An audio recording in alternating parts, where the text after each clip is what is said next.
दाना प्रसंगो मधुरा च वाणी, दान करता है, हरि कथा सुनता है और मीठी मीठी वाणी से बोलता है और ब्राह्मणों की सेवा करता है और भगवान को भी तर्पण करता है, भगवान की पूजा पाठ करता है।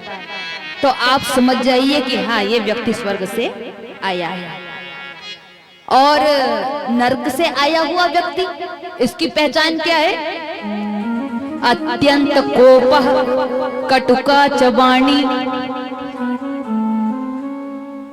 और दरिद्रतां च स्वजने सुबैरम,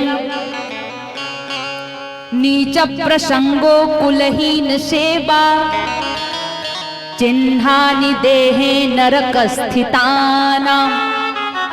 अत्यंत कोपः, जो हर समय गुस्से में भरा रहे, कटुका च वाणी, हर समय कड़वी वाणी से किसी से बात करे, और दरिद्रतां च, जितना कितना भगवान ने पैसा दिया फिर भी उसको दरिद्रता छाई हुई है कि मुझे कमी है, कमी है, कमी है।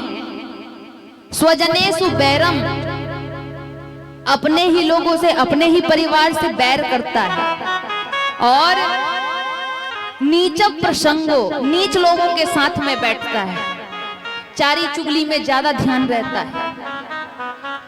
और कुलहीन सेवा, कुल से हीन जो होते हैं उनकी सेवा में लगा रहता है। ऐसे व्यक्ति को समझ जाइए कि यह नरक से आया है। लेकिन यहाँ पर तो हम देख रहे हैं तो समझ में आ रहा है कि सबके सब स्वर्ग से ही आए हैं। क्यों? क्योंकि आप में वो चार चिन्ह नजर आ रहे हैं। कौन कौन से? दान प्रसंगो मधुरा च वाणी। आप यहाँ पर आ रहे हैं तो दान भी कर रहे हैं भगवान को अपने सामर्थ्य के अनुसार, भगवान की हरि कथा भी श्रवण कर रहे हैं, प्रसंग सुन रहे हैं, और मीठी मीठी वाणी के साथ में भगवान का गुणानुवाद भी गा रहे हैं, और ब्राह्मण की भी सेवा कर रहे हैं आप सभी, और भगवान का भी सेवा कर रहे हैं। मतलब आप सभी स्वर्ग से ही आए हैं। बोलिए बांके बिहारी लाल की जय हो। तो कहां पहुंचे थे कथा में? उत्कल के वंश में कौन हुआ? अंग, और अंग का पुत्र हुआ कौन? वेण। वेण बड़ा ही दुष्ट, साधु संतों को मानता नहीं, भगवान की पूजा नहीं करता, यहाँ तक अपने पिता को भी नहीं मानता। पिता को राजगद्दी से नीचे गिरा दिया, कारागार में डलवा दिया, राज सिंहासन में खुद बैठ गया, अधर्म करने लगा।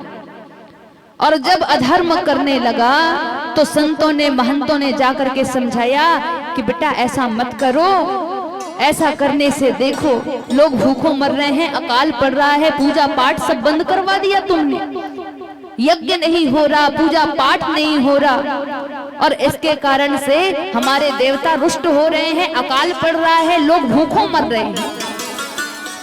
अतः तुम ऐसा मत करो, सत्कर्म करो।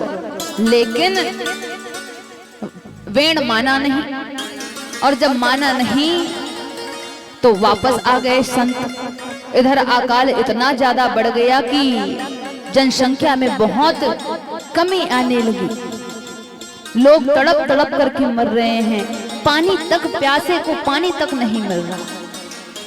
तब तो संत महात्मा ब्राह्मण जो है फिर से गए, जाकर के समझाया कि वेण मान जाओ, ऐसा मत करो।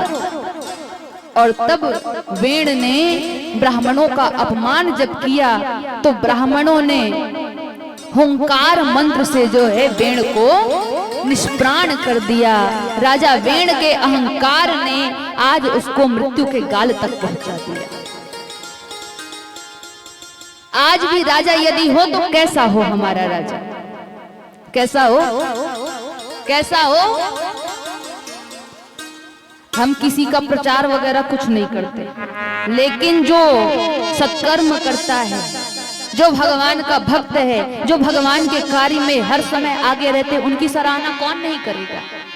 जैसे हमारे मोदी जी, बताओ, उनकी सराहना सभी लोग करते हैं। हाँ, ये बात अलग है कि यदि दूसरे पक्ष से हैं तो लोग नहीं करते होंगे, लेकिन आप बताइए कि मोदी जी क्या गलत हैं?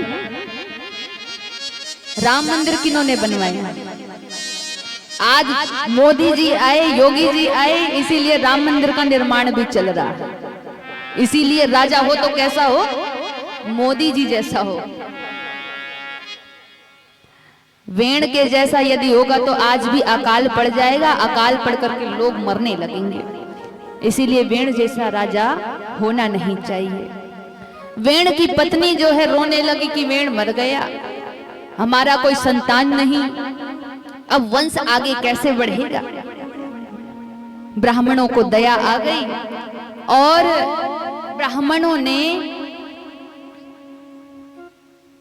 राजा वेण के शरीर को लेकर के, देह को लेकर के उनके दाहिना पहले तो जंघा का मंथन किया, और जब जंघा का मंथन किया तो वहां से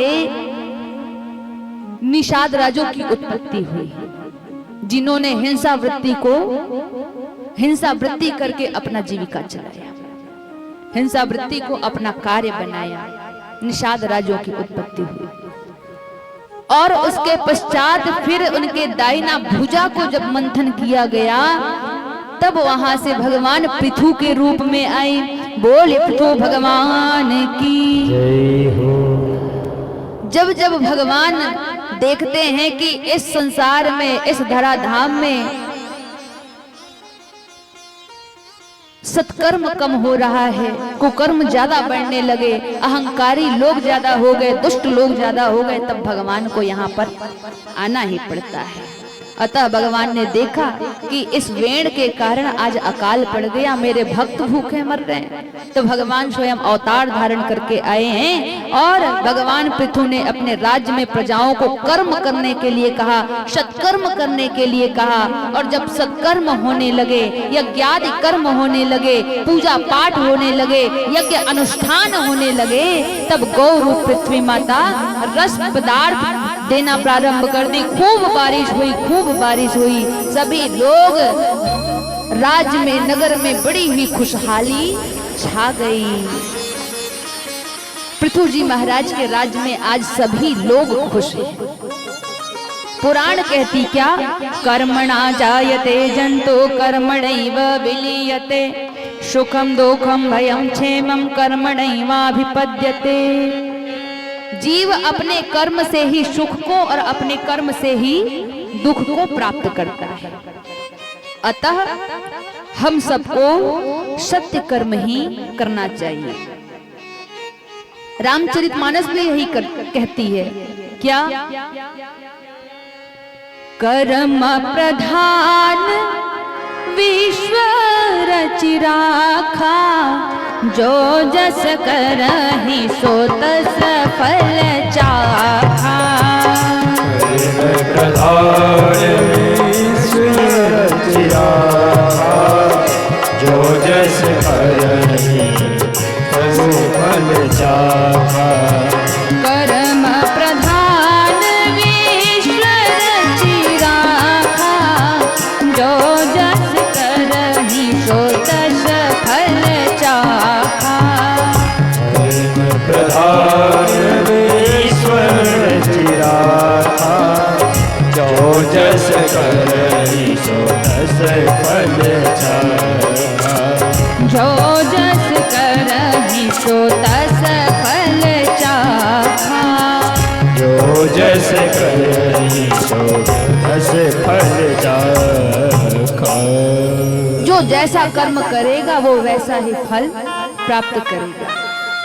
बोया पेड़ बबूल का तो आम कहां से होए। आपने यदि बबूल का पेड़, बबूल का बीज डाल दिया है और कहें कि आम खाने की इच्छा रखें इससे, तो क्या होगा? बबूल के पेड़ में तो बस पैरी बीजा मिली ना, आमा थोड़ी ना फर जही नहीं ना। तो जैसा करोगे वैसा भरोगे।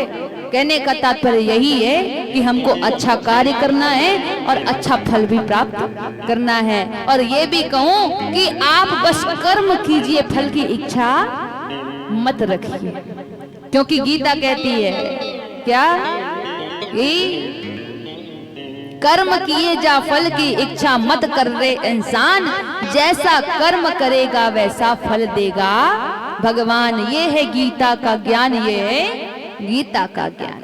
जैसा कर्म करोगे वैसा ही फल भगवान देंगे।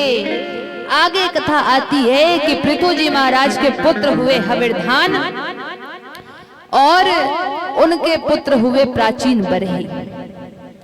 पृथु जी महाराज तो बड़े ही धर्मात्मा थे, क्योंकि पृथु जी महाराज तो भगवान है साक्षात।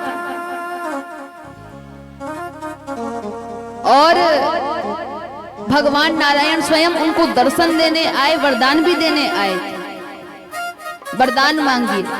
पृथु जी महाराज ने क्या मांगा पता है आप सबको? क्या मांगा? यदि आप देना चाहते हैं तो हमको 10,000 कान दे दीजिए। क्या? 10,000 कान, और जिससे मैं हर समय आपकी कथा सुनता रहूं। ये 2 कान है, 2 कान से आपकी कथा सुनता हूं तो मुझे संतुष्टि नहीं मिलती। 10,000 कानों से मैं आपकी कथा सुनूंगा। अब 10,000 कान भगवान ऐसे थोड़ी ना लगा देते पूरे शरीर में। 10,000